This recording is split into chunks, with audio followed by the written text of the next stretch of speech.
চট্টগ্রাম থেকে কক্সবাজারের উদ্দেশ্যে রওনা দিয়েছি। এর মধ্যে হচ্ছে মাঝখানে পাহাড় আর পাহাড়। আসলে এই পাহাড় দেখতে যে কত সুন্দর, আসলে আপনি সামনাসামনি না দেখলে হয়তো বুঝতে পারবেন না।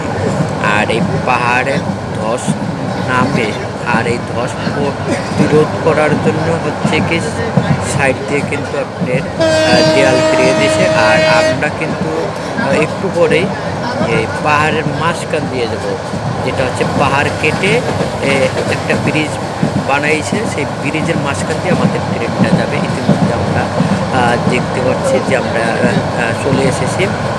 আমরা ক্যামেরাটা একটু ব্যাক নিচ্ছি।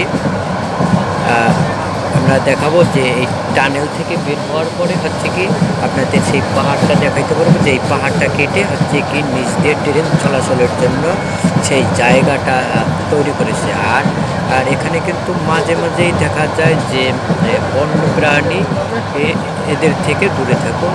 আর বিভিন্ন সময় এখানে হাতি এই যে রেল লাইন, এই রেল লাইনের উপরে চলে আসে।